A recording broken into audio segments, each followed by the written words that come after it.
I had a certain schedule that I was doing for this course, as usual. And as usual, as a wizard, you have to be a little flexible when opportunities come up. Yes or yes? And so an opportunity came up. And I decided that I want to take this opportunity because a close friend of mine, who is an amazing person, wrote a new book. And her new book is called Happy for No Reason. And it just came out last week, and it's an instant bestseller. It went to #1 on Amazon right away. It debuted on #2 on the New York Times list, the advice list, which is by far, and I know this, the hardest list to get on, selling well over 20,000 copies in its very first week. Good or good? And she's #2 on New York Times, #2 on Wall Street Journal as a debut. She's also another featured guest on the movie The Secret. And she is definitely one of the biggest selling authors in the history for women, because she has been the Chicken Soup for the Soul series. She has 6 best-selling books, including Chicken Soup for the Women's Soul and Chicken Soup for the Mother's Soul. And those New York Times bestseller lists have been on the list for 108 weeks. Good or good? Selling over 13 million copies in 33 languages. Good? And she's been for years on national radio and talk shows. Last week she appeared on the Today Show.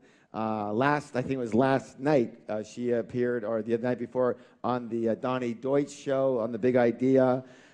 Next week she's on Montel Williams, co-hosting with Montel on one of the shows that he's doing on happiness, and she's eagerly awaiting her debut on Oprah. And since she was, she's a friend of mine, and since I saw her book skyrocket, and since she was just happened to be here in town doing something here last night, I said, please, can you come by and just spend a few minutes with us? And so she said yes, and she's here, and would you help me welcome Marci Shimoff!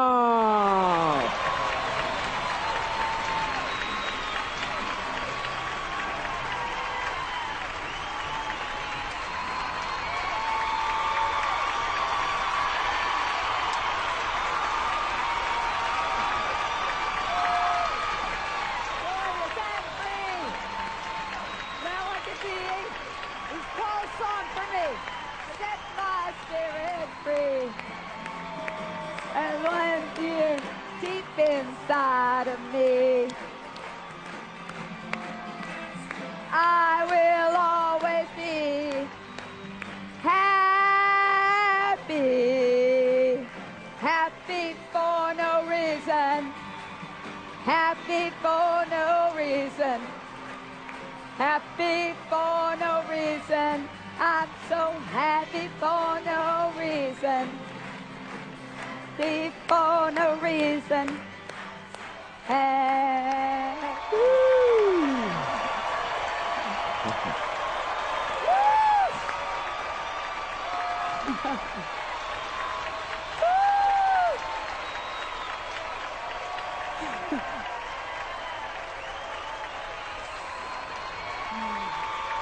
Thank you.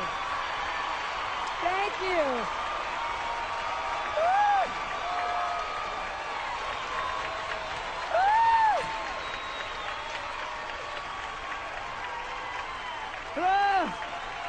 Thank you.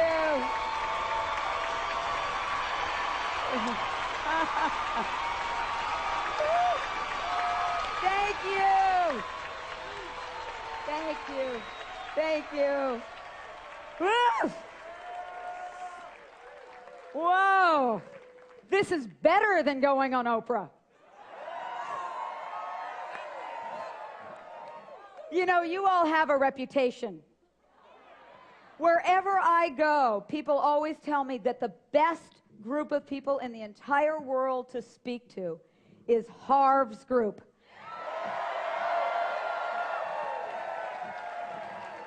And man, are they right. This is amazing. I have to say, this has been a whirlwind week.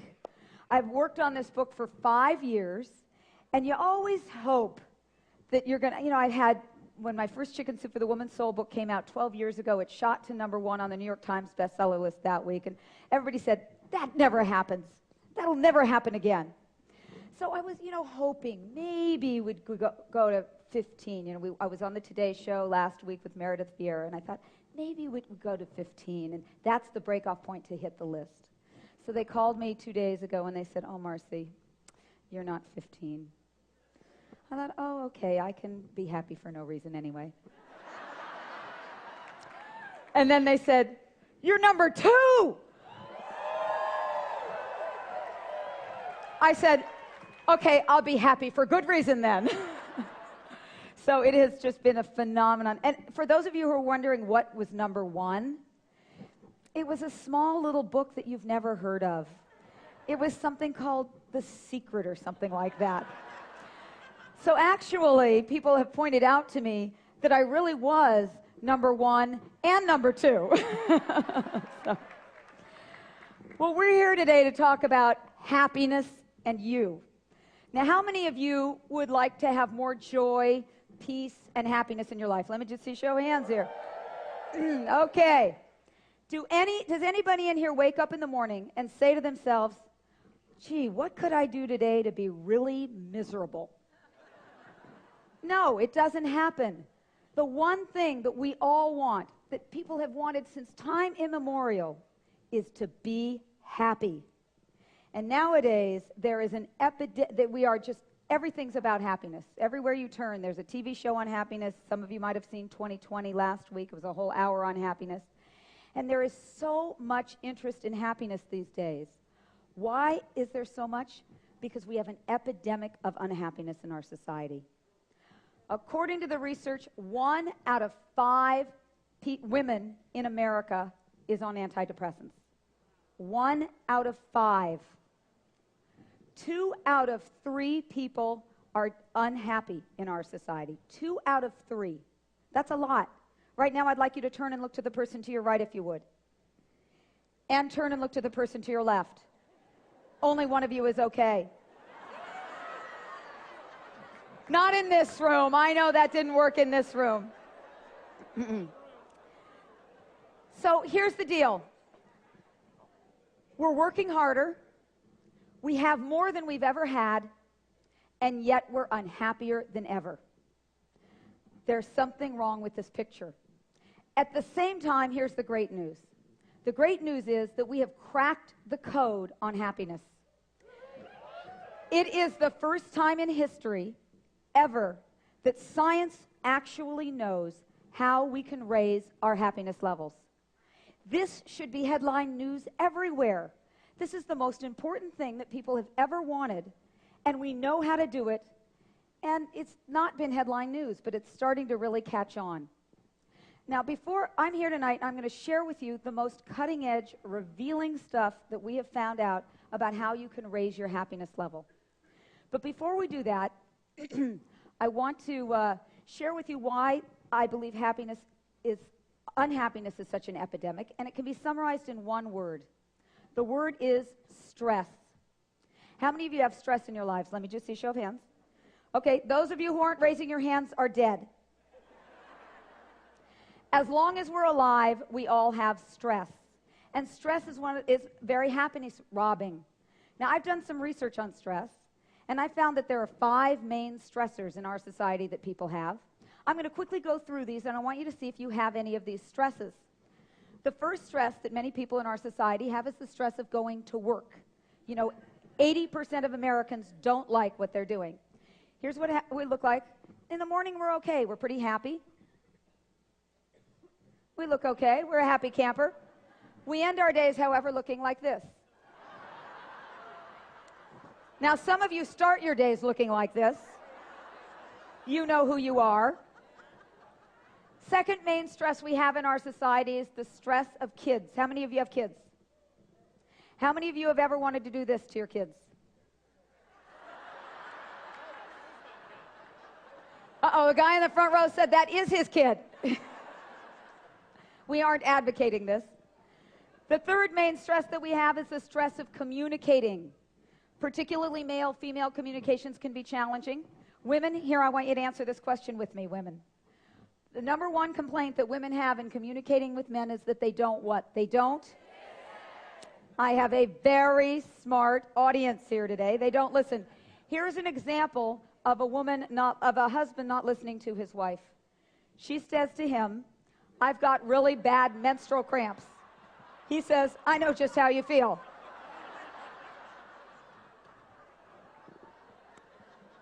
Fourth main stress. Stress of not having enough time to get everything done in a given day. You've been there? My parents in their 80s had sent me this. It says, "God put me on earth to accomplish a certain number of things. Right now I am so far behind I will never die." Great philosophy for 80-year-olds. The fifth and final stress in our society is the stress of money. Now, I know that what you're doing here is all about reversing that stress, but I thought I'd bring a little tip with me to help out. This is a little financial tip that comes from Snoopy. He wrote a letter to the IRS, and it reads, "Dear IRS, I would like to cancel my subscription. Please remove my name from your mailing list."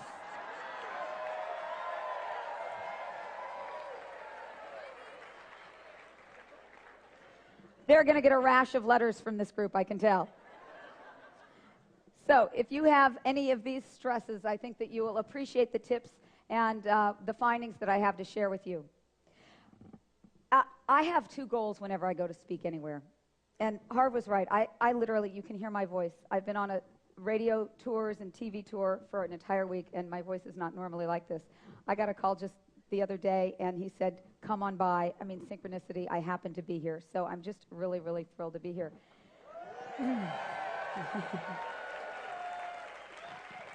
So, whenever I go to speak anywhere, I have two goals. One goal is that we laugh and have a good time. I have no problems with this group about knowing that that's going to happen. But my second and deeper goal is that our short time here together tonight in some way inspires each of us to go home and make our lives happier. My goal would be 1 year from today is January 19th or 19th, 18th, sorry. I got to be here now, not tomorrow. January 18th, 2009, you look back and you say, "My life is different now. I am happier now because of the decisions, choices, and habits that I decided to do this weekend here right now."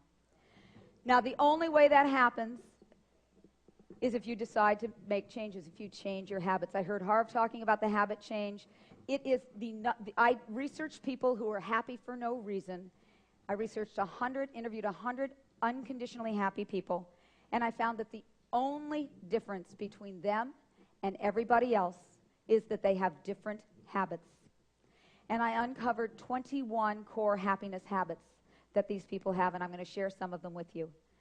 Now, I know that you all know how resistant we human beings can be to habit. I know half of you have done the habit demonstration, but for the half of you who haven't done it, I want you to humor me and do it with me, because I do it differently than the rest of the world, just to show you how we have a hard time changing our habits. Fold your hands. You know this one, half of you. How many of you have your right thumbs on top? Raise your hand. According to the research, they say you are better thinkers. You're smarter than the rest of us, so you knew that, right? How many of you have your left thumbs on top? They say you're sexier.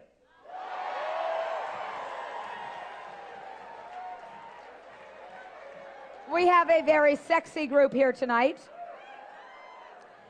In every group of this size, there are always a few of you who have both thumbs on top like that. You just think you're sexier. Here's the real demonstration. Put your hands back the way they were originally. Lift up all your fingers and both thumbs. Shift them down and put your opposite thumb on top. And how does that feel? Weird, awkward, and uncomfortable. This is why people don't like to change their old habits. But you've got to go through the period of feeling weird, awkward, and uncomfortable. Just for fun, fold your arms. And some of you are trying to figure out which arm to put on top to be sexier. Unfold your arms and put your other arm on top. You know, most people can't even figure out how to do that. So, please keep your please keep an open mind to changing some habits. Now, let me just give you a little bit of a backstory here about why I decided to write a book on happiness. I've spent 25 years of my career teaching success principles, teaching the law of attraction. But the reason I decided to write a book on happiness, and actually it was the first question Harv asked me when he saw me tonight, was because of this person.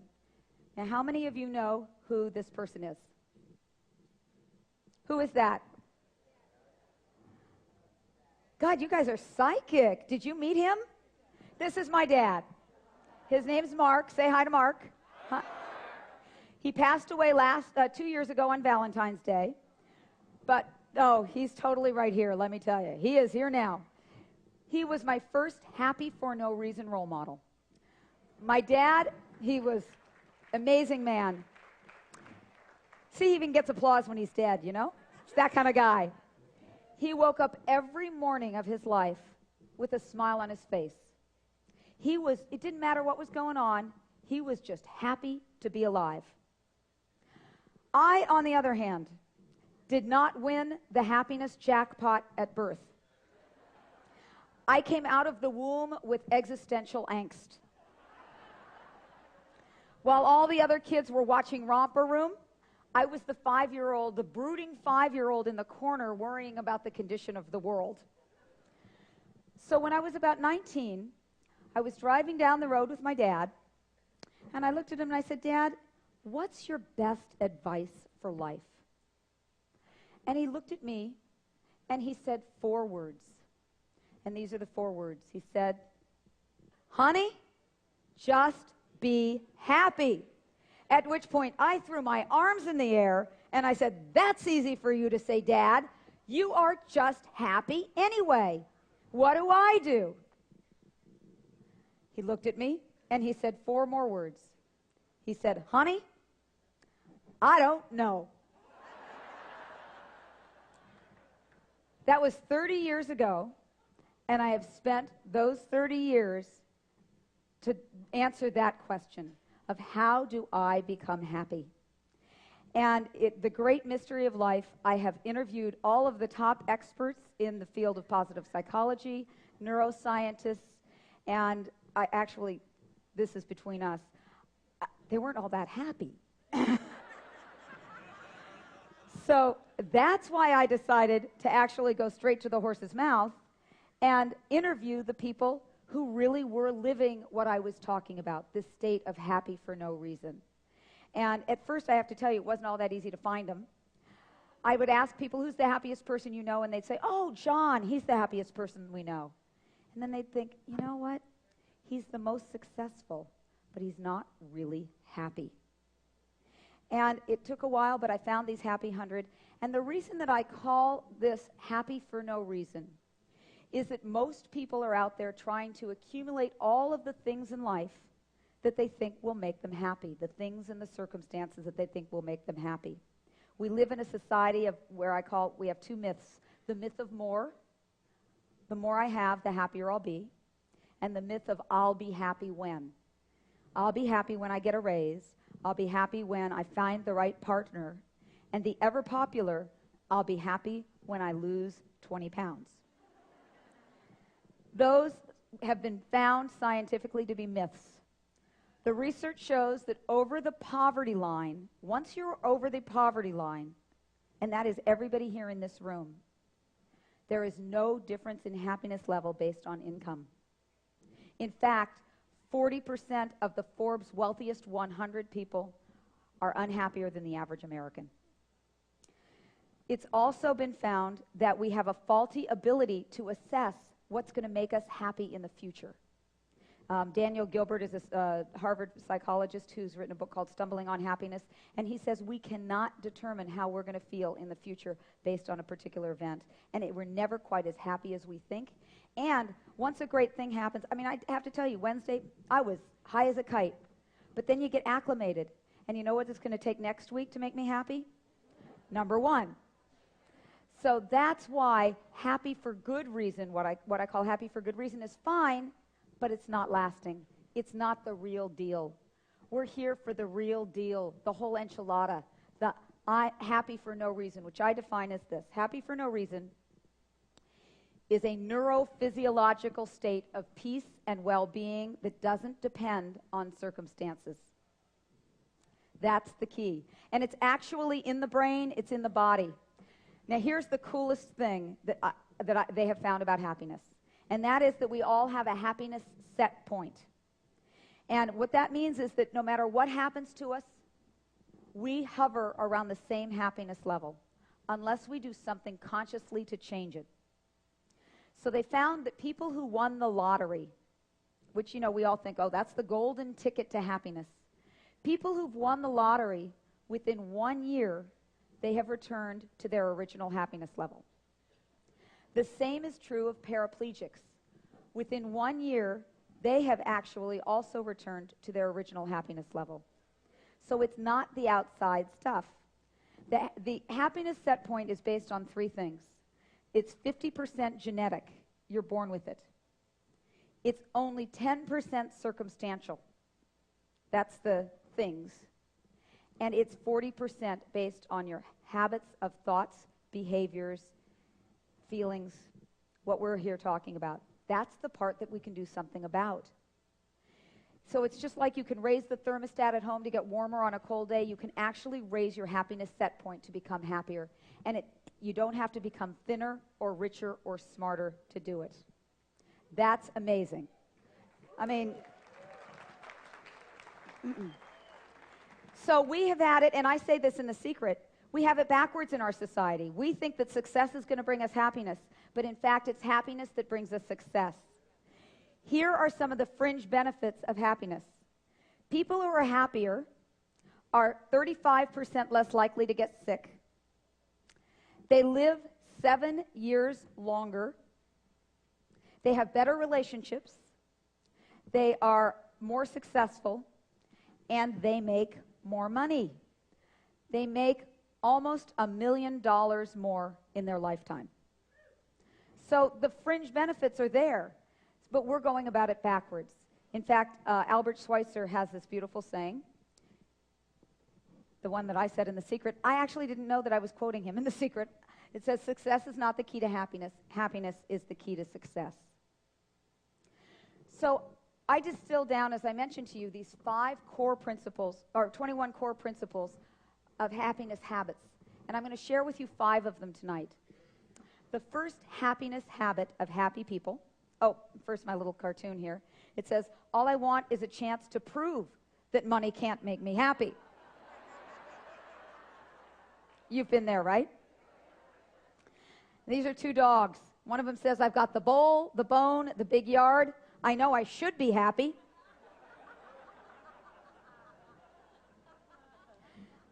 So, happiness habit number 1.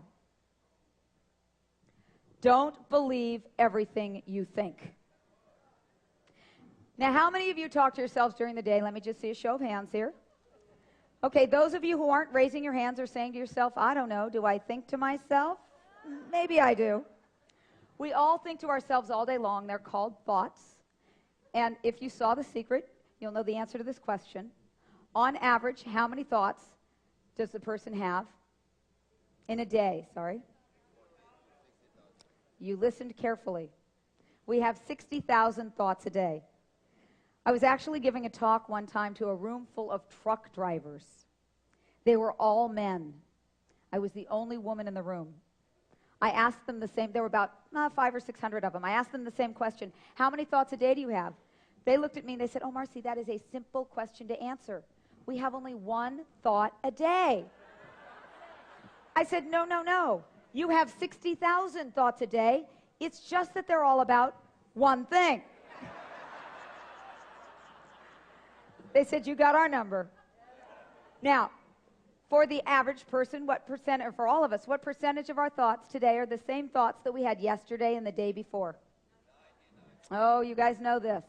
95% of our thoughts are the same thoughts today as we had yesterday and the day before. I'm going to prove this to you. If you've done this before, please do not participate. I'd like you to spell out loud with me the word silk. S-I-L-K. Say silk 3 times. Silk, silk, silk. What do cows drink? Do cows drink milk?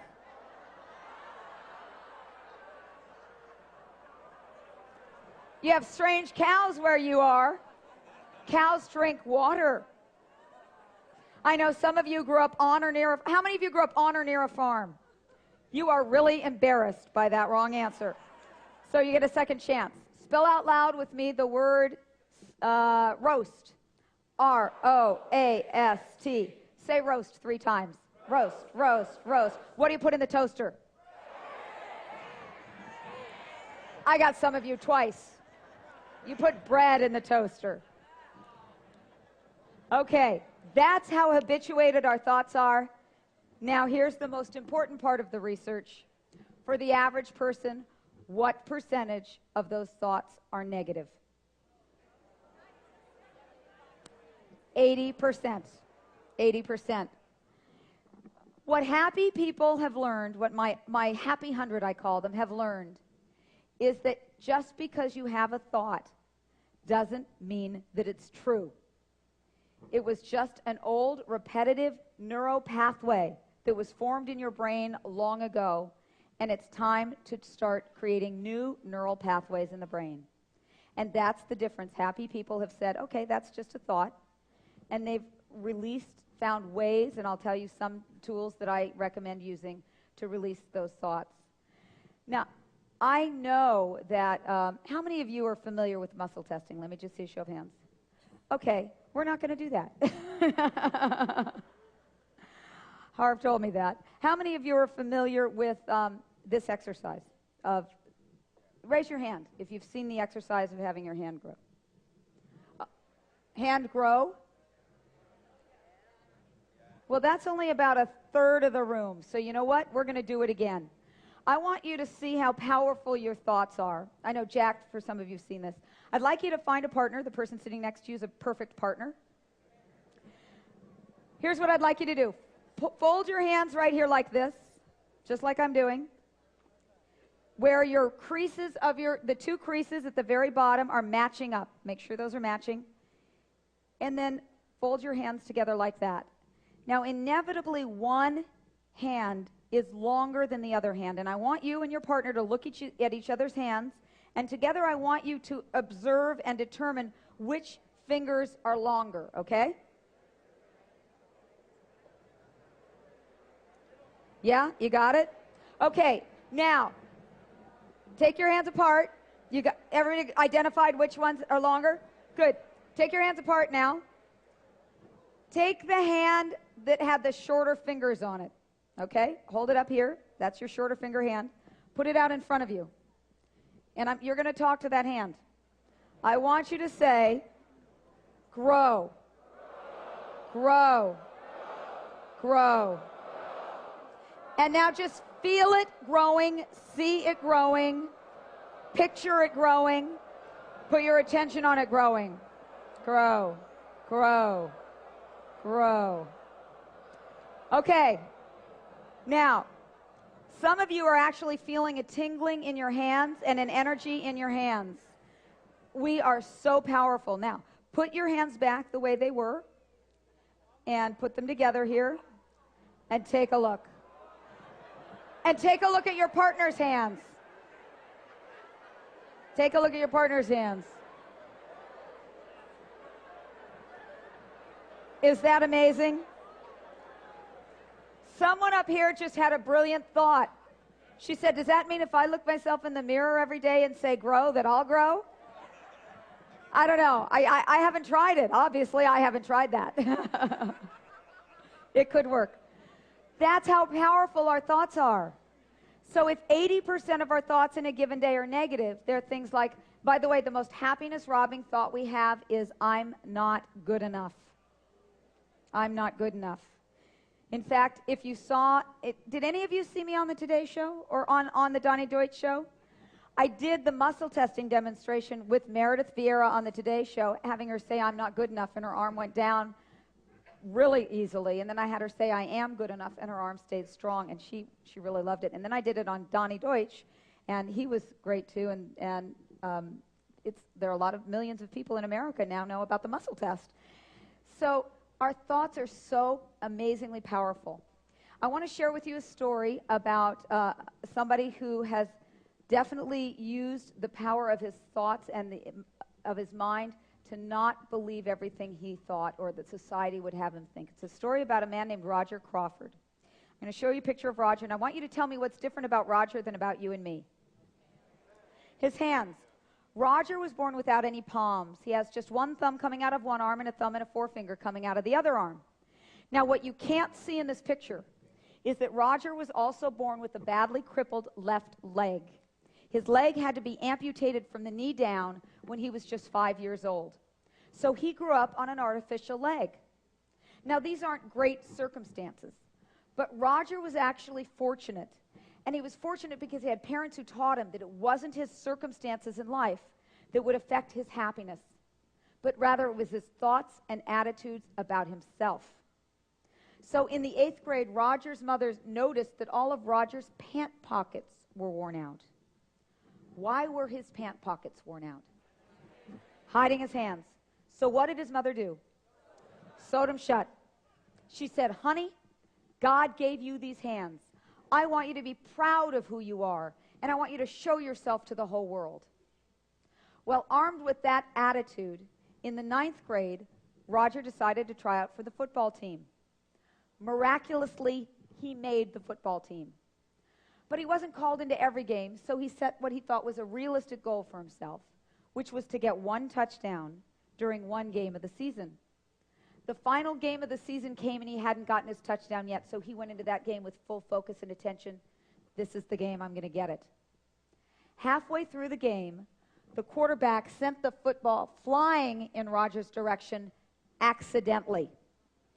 But Roger seized the opportunity, ran as fast as he could after that ball. He didn't have heels on like I do. Ran as fast as he could after the ball, caught the ball, and continued running so fast that he made it to his 9-yard line before one of his opponents caught up with him. Unfortunately, at the 9-yard line, his opponent caught up with him by doing what's called a shoestring tackle, which is when your opponent dives and grabs you by the ankle. In this case, his left ankle. The ankle of his artificial leg. Now, this is how Roger tells the story. He says, I pulled, he pulled, I pulled, he pulled, I pulled, he pulled, I won. There he stood with my leg in his hand. He said, but there I stood with the football still in my arms on one leg. Now, what did I have to do to get a touchdown? Hop my way across the other 9 yards. That's what I did. The referee went like that touchdown, and I got that touchdown I so yearned for. You can have it back on me. He said, but better than those 6 points was turning around and looking at the guy's expression who was standing in the middle of the field holding his leg. That was Roger Crawford today. Let me show you a picture of Roger Crawford. That was him then. Let me show you a picture of him today. He's the first physically challenged person to have made the U.S. tennis professional team. He is a touring tennis pro, and there he is holding his racket like that, and there he's on his artificial leg. Now, I don't know who we have here in this room, but I'll guarantee you one thing. Roger Crawford could beat any one of us in this room at tennis. And I just want to recite to you the last paragraph of his story as he tells it. He says, the only difference between you and me is that you can see my handicap, but I can't see yours. We all have them. He said, when people ask me how I've been able to overcome my handicap, I tell them that I haven't overcome anything. I've simply learned the things in life that I can't do. Things like play the piano or eat food with chopsticks. He says, but more important, I focus on what I can do. And I do that with all my heart and all my soul. And I think,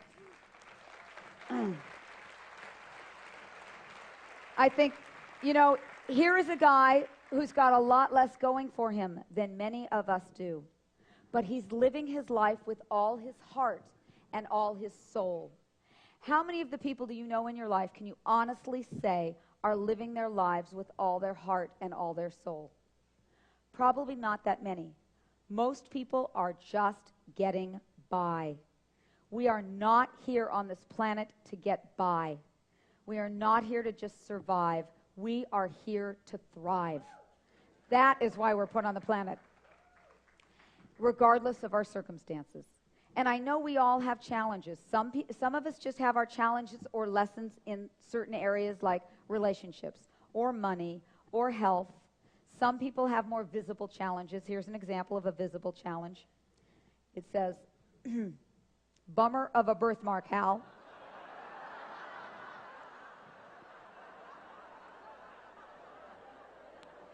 Now, here's what I found when I interviewed the top researchers on brain neurophysiology.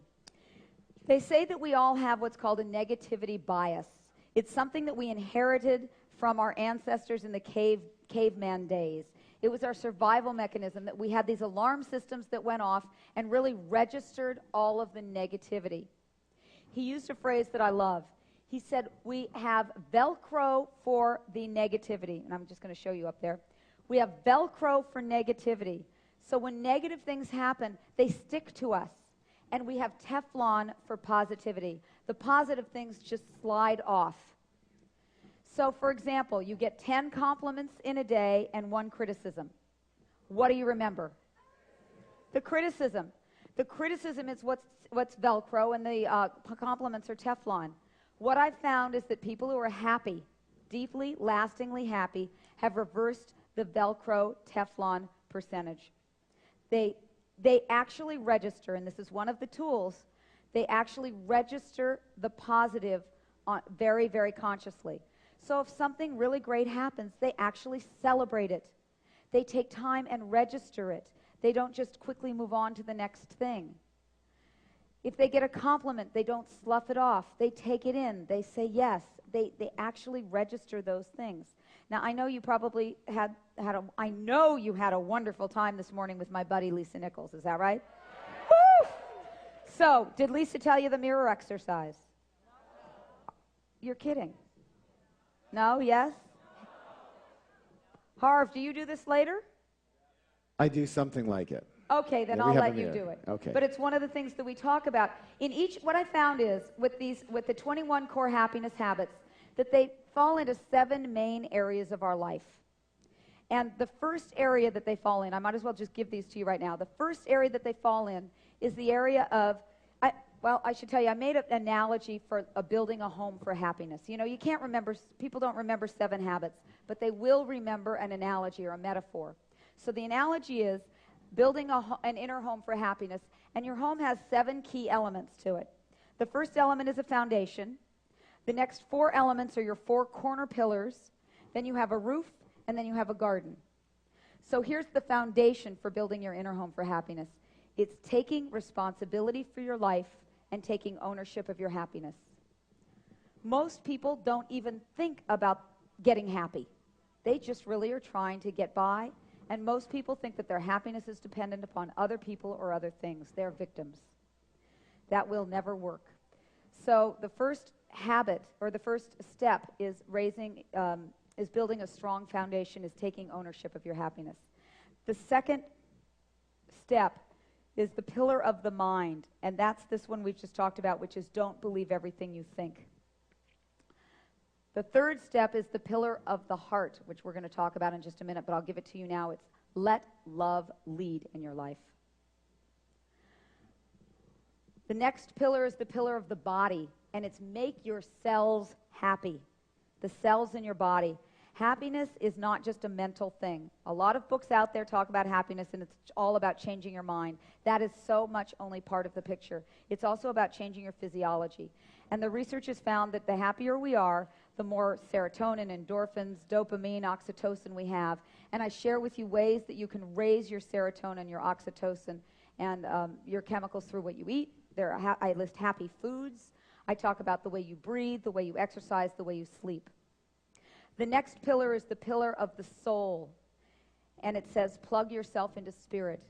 It's very clear that people who are happier feel a deep connection to an energy or a power bigger than themselves, whether it's called God, nature, creative intelligence, source, or unified field, I don't care. But they feel deeply plugged in and connected. Then the roof of your house is to live an inspired life. It's finding your purpose and passion and living an inspired life. And then the garden of your house is your relationships. Who are you hanging out with? Do you have weeds? Do you have toxic people? Or do you have roses? Do you have people who are supporting your happiness? Do you know that they found that we become the average of the 5 people that we associate with the most? So think about your 5 people that you associate with the most and see whether they are supporting your happiness or not. I have to say this. You'll all indulge me in this, won't you? This is the first time that the person who most influences my happiness has been here to actually see me speak in a big way. And that is my husband, who has so much, he is so contagious. He is the epitome of happy for no reason, and I'll share how he is.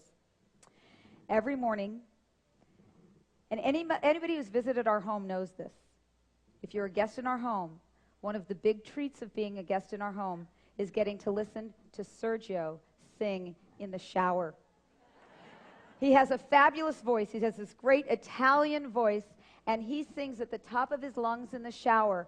And my guests come, and they stand outside the bathroom door, and they yell in their requests. And he sings to them. So my husband, Sergio Baroni, is here. Will you stand up, honey?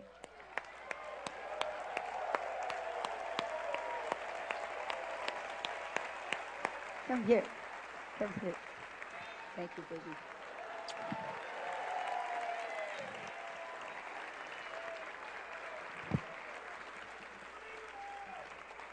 What?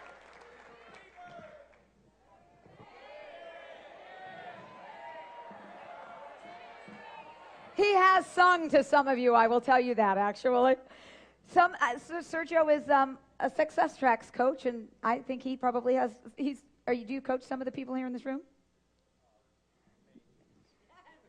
Okay, anyway, so he will sing, but here's what happens to me often during the day. He sings a lot throughout the day at home, and my office is in our house. So I'll be on a business call, and he'll be just singing at the top of his lungs, and my clients will be saying, "What's that in the background?" So it's Sergio. So hang out with people who support your happiness. Now, I want to go a little bit more into depth on 3 more of these. So my second happiness habit that I want to talk about with you today is the habit of, we're not going to do that because I've been told, oh, here are a couple cartoons about self-esteem. It says, "Dear Diary, sorry to bother you again."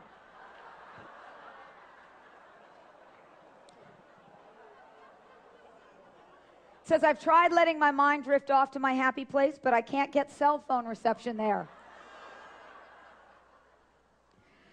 So the second happiness habit that I want to talk with you about tonight is that happy people let love lead in their lives. Right now, I'd like you all to point to yourself, if you would. Just put your pen down for a minute and point to yourself. Now look around the room. Notice, where are people pointing? Their heart. Is anybody here pointing to their little toe? No. Why? Spiritual traditions for time immemorial have known that the heart is the center of our soul. It's the essence of our being. And yet we're such a mind-dominated society. What I found is that happy people live with an open heart. They let love flow. They feel gratitude. They're easily forgive. There's some research done by, and I'm sure some of you are familiar with a group called the Institute of Heart Math. The Institute of Heart Math has found, they're the world's leading researchers on the heart, and they have found that the heart has an electromagnetic field around it that is 5,000 times more powerful than the electromagnetic field around the brain. The electromagnetic field around the heart can be measured 8 to 10 feet around us. And it's not your aura, it's actually an electromagnetic field, and people around us can feel it, can pick up on it. They also found that when we're feeling feelings of anger and frustration, we have different heart rhythm synchrony. Our heart rhythms go asymmetrically. When we're in a feeling of appreciation, our heart rhythms go in very wonderful rhythms. I have a story in the book that I want to share with you that really illustrates one of the principles. It's a habit that anybody in here can do. It's called wishing others well. There's a woman named CJ, and she had been very, very depressed. She had lupus for 15 years. She had been in a wheelchair.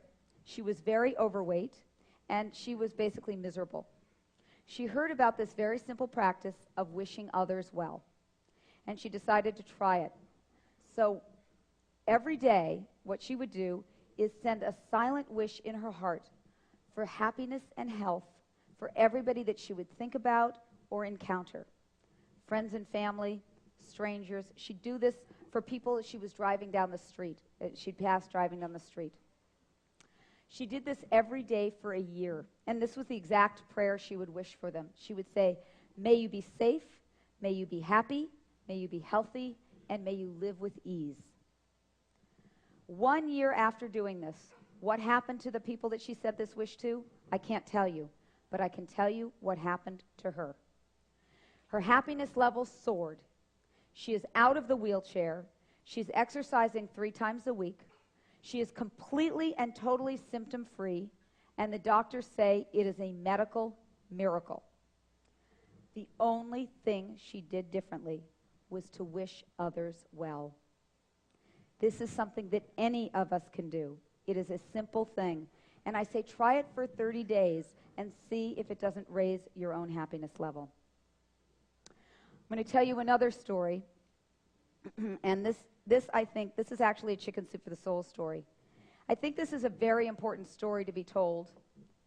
It can bring tears to people's eyes, but it's good tears. If I walk off the stage, are you guys able to find me? Okay, good. Thank you. It's a story about a woman named Halise Bridges who lives in San Diego who's designed these blue ribbons that say who you are makes a difference. She has a goal to give out 10 million of these ribbons. A high school teacher from New York heard about these ribbons and ordered up a whole bunch of them for her high school class. One day, she stopped the class from what it was doing and she invited each individual student to the front of the room and she told them one by one what she most appreciated about them. Then she had them sit down. She said, "How did that feel?" They said, "Oh, that was great." She said, "Good, we're not going to stop this here. I want you to do an experiment. Take home with you 3 ribbons. Pass 1 ribbon along to somebody who's made a difference in your life. Tell them why they've made a difference. And then hand them the other 2 ribbons and ask them to pass them along and report back in 1 week the results." Well, that afternoon, one of the kids went to his part-time job and he walked up to his boss and he said, "You know, I am just a punk teenage kid. 6 months ago, I didn't have a job. No one would hire me. But for some reason, you believed enough in me to give me a chance. Because of you, I've been able to make enough money to go to college in the fall. Who you are has made a big difference in my life, and here's a ribbon that says so. And by the way, here's another ribbon. Please pass it along."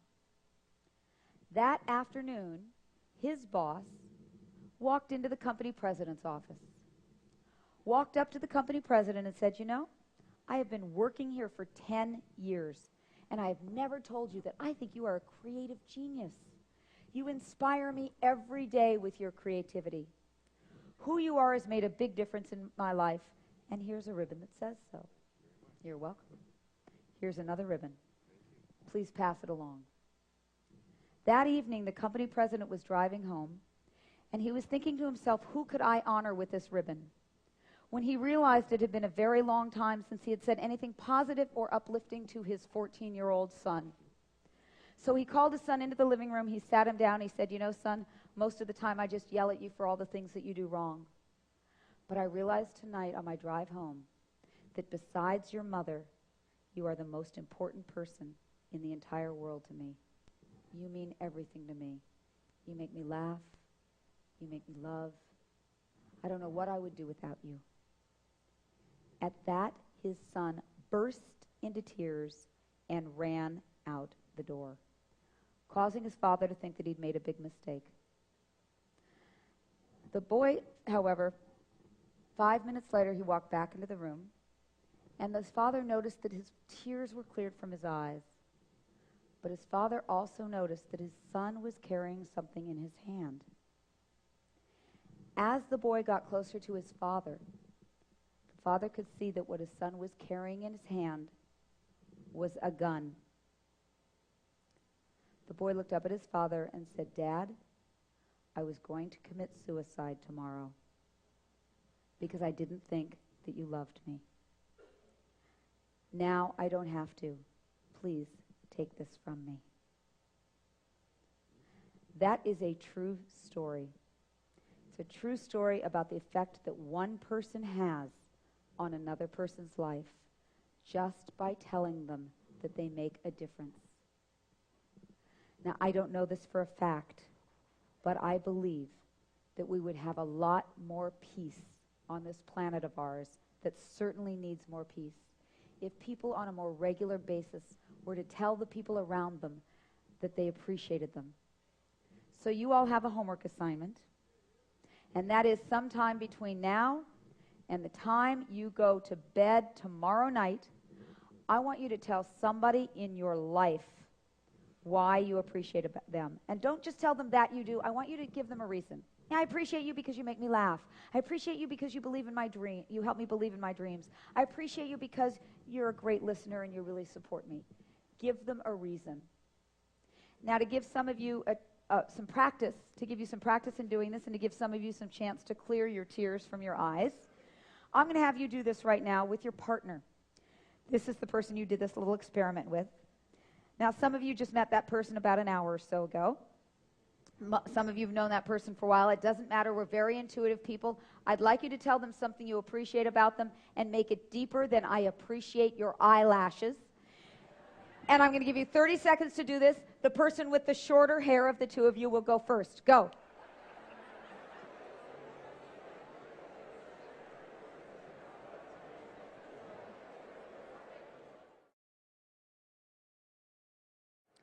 Okay, and finish up if you would. Good. How does that feel? Yeah? All right. Great. Let me get your attention. Now, that's a nice heart opener. But you know what? It worked more for you than it even worked for the person that you appreciated. So spend time appreciating people and things. You know, when our hearts are open, there's a certain actual energy or sound that is made in our hearts. I want you to put your hand on your heart right now and make the sound ah, ah. Can you feel that ah reverberating in your heart? The other sound is ha. Go ha. So what's the ha sound? It's the sound of laughter. Ha ha ha ha. So I'm going to show you some pictures that are heart-opening pictures, and I want you to notice the sounds that people in the room make. Here we go. Oh, I'm going to skip through that. There we go. Ah.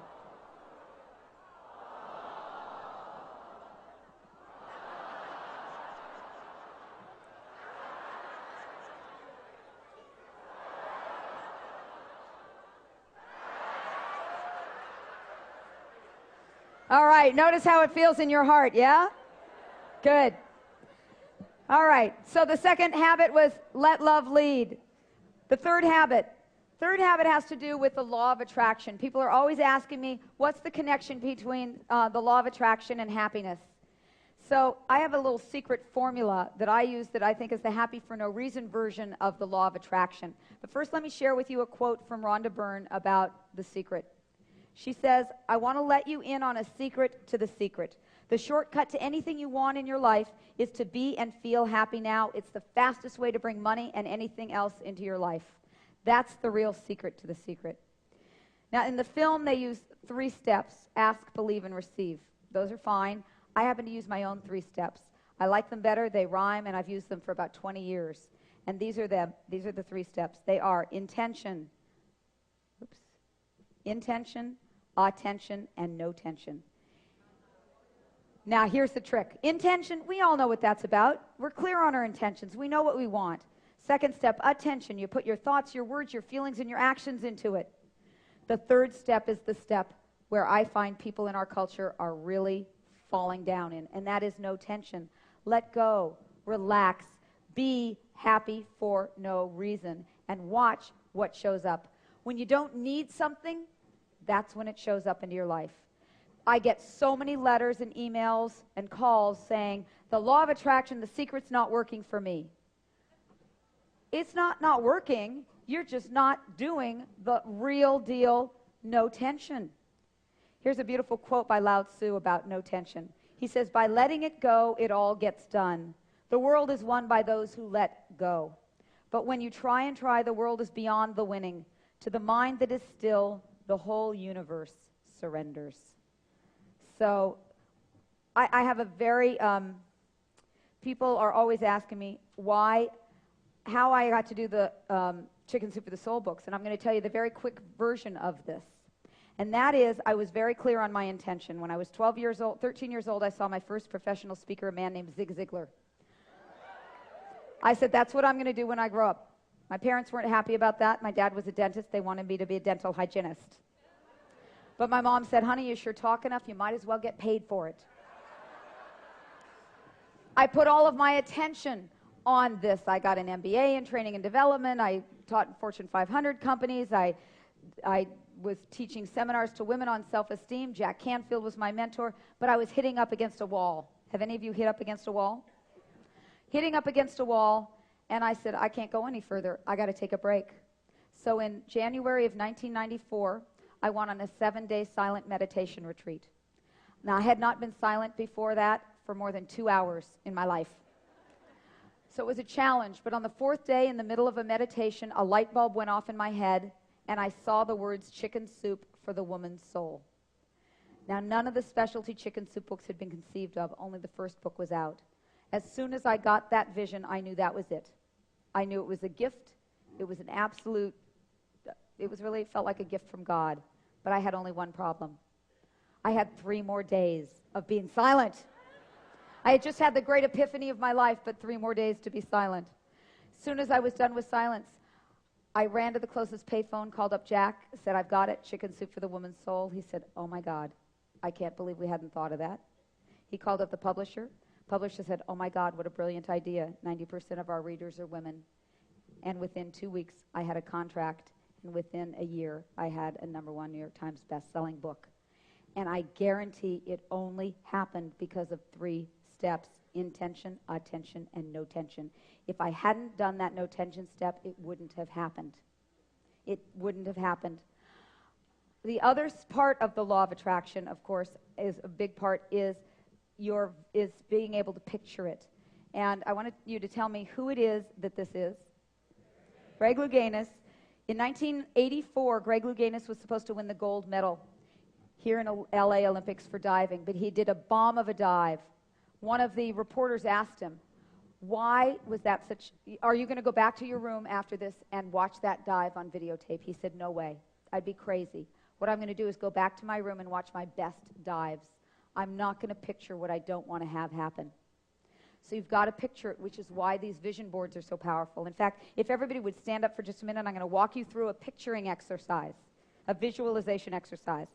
I'd like you to take your right arm, point it straight ahead. Keep your feet firmly planted in the ground. In just a moment, I'm going to have you twist towards that arm, but you're going to have to go up and around the person around you. I want to see how far you can twist without moving your feet. So twist around as I'm doing. Go up. Don't let the person next to you, don't hit the person next to you. That wouldn't be very nice. Memorize the spot on the wall where your finger is landing. Yes? Come on back to the front and put your arm down. Now I'm going to walk you through the same thing, but this time you're not going to move anything. It's merely a guided visualization. So without moving anything, close your eyes. Picture yourself this time twisting around in the same direction, but see yourself easily and effortlessly twisting so that your finger lands 6 to 8 inches farther along the wall. See yourself so your finger lands easily 6 to 8 inches farther along the wall. And open up your eyes, point your finger straight ahead, twist around in that same direction, and see where your finger lands. Raise your hand if that worked for you. Whoa, all right, have a seat. Have a seat. That's why vision boards work so well. We've got to picture things happening. I just want to share with you what's been sitting on my vision board since 2004. This is what it says on my vision board. A card on my vision board, it says, Happy for No Reason is being published by my favorite New York Times, my favorite New York publisher. It comes out January of 2008. I receive an advance of X number of dollars. It becomes the #1 New York Times best-selling book immediately and inspires and transforms millions of lives, serving the highest good of everyone. I have to tell you, I love my publisher. It's, I think, the best publisher in New York. It came out in January of 2008. I got the advance to the penny that I said on that board. It came out, it became a #2 New York Times best-selling book immediately, and we have next week to go to #1. And hopefully it is inspiring and transforming millions of lives for the highest good around the world. So put your picture on it. Picture it. Now, I have just a few more minutes. I'm going to get through these last 2 points very quickly, but I want to share them with you because they're important. The next point is to live an inspired life. My father, as I told you, was my happy for no reason role model. My father loved what he did. No matter what he was doing, he brought inspiration to it. I'm just going to tell you a quick story about him. When he was 72, he retired from dentistry. And what happens when people retire is they die. They die because they lose their purpose. My dad said, that's not going to happen to me. So he decided to analyze what he loved about dentistry so much. And he realized that it was working with his hands in intricate ways and being artistic. So at age 72, he took up needlepoint. He became a master needlepointer. He has won awards throughout all of California. When he was 85, I went home to visit my parents, and he was working on his newest needlepoint. It was that wide and that high, and it was a needlepoint of the tree of life. And it was very intricate. And I said to him, Dad, how long is that going to take you to finish? He looked at me and he said, honey, I worked that out. I figured that at the pace that I'm currently going, it's only going to take me 4 years to complete. Here is an 85-year-old man beginning a 4-year project. Did he finish it? Absolutely. It hangs very proudly in my parents' living room. He brings his inspiration with him. And so it's very, very important to live an inspired life. And here's the way you know when you're inspired. There are 2 energies in the universe. One is expansion, one is contraction. The energy of expansion is the energy of our soul. The energy of contraction is the energy of our ego. Follow the energy of expansion, which is the energy of your soul. And let me show you what that feels like. I'd like you all right now to curl up in a little ball. Get really, really tiny, curled up, contracted in a little ball. On the count of 3, I want you to say, I feel happy. Ready? 1, 2, 3. I feel happy. Okay, sit up. Did you feel happy? No, when you're contracted, it's hard to feel happy. When you're expanded, it's hard not to feel happy. So what I want you to do is go like this. On the count of 3, I want you to say, don't do it yet. On the count of 3, I want you to say, I feel depressed, right? Ready? 1, 2, 3. I feel depressed. Did you feel depressed? You can't feel depressed like that. Now do this. On the count of 3, say, I feel happy. 1, 2, 3. I feel happy. It's hard not to feel happy when you're expanded. So people who are happy for no reason move in the direction of expansion and not contraction. That's our guidance system. And I'm going to leave you with the last happiness habit that I just, of the 21, this one I really love to share with the group because it's so much fun. And that is happy people keep their sense of humor.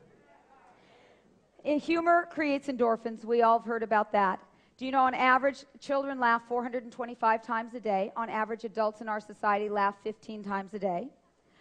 I want to show you how you feel after 1 minute of laughter. You know, I know that Harv loves to be experiential, so we're going to be experiential. I'm going to give you 1 solid minute of laughter, and I want you to notice how you feel in your body. These are bloopers I'm going to share with you from excuses that parents wrote for their kids, and just notice how you feel in your body after 1 minute of laughing. Oops. First one reads, Dear school, please accuse Johnny of being absent on January 28, 29, 30, 31, 32, and also 33. Please excuse Sarah for being absent. She was sick and I had her shot. My son is under the doctor's care and should not take physical ed. Please execute him. My daughter was absent Monday because she was tired. She spent the weekend with the Marines. Boy, did they tire her out. Carlos was absent yesterday because he was playing football. He was hurt in the growing part. Please excuse Ray Friday from school. He has very loose vowels. And finally, Marianne was absent yesterday because she had a fever, sore throat, headache, and upset stomach. Her brother and I were also sick with a fever and sore throat. There must be the flu going around. Her father even got hot last night.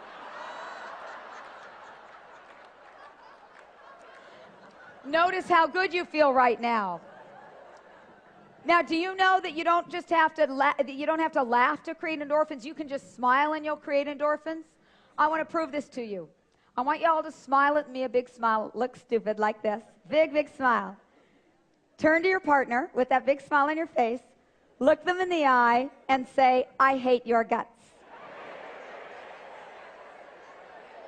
Now, why does that feel funny?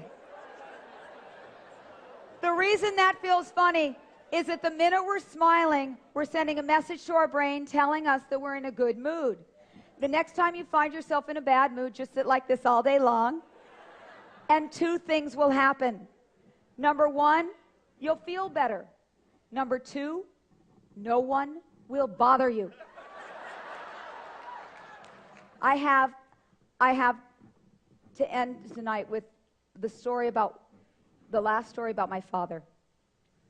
On his 91st birthday, we were all having dinner with him, and he had a little dementia, but he was taking each of me and my brother and sister up to that needle point of the tree of life, one by one, and pointing to it to us and trying to communicate something. I didn't know what he was trying to communicate. It turns out that was his last dinner, but we didn't know it. 7 days later, he passed away. I realized then that what my father was trying to communicate in that last gesture of his was that he was saying, I've lived a happy life. Now the tree of life symbolizes passing on to another generation. I'm passing the baton on to you. May you have a happy life, and may you share this with the world. And the reason that I am so passionate about having people in the world be happy is because this is the way we're going to raise the consciousness on the planet. And we in this room are the ones.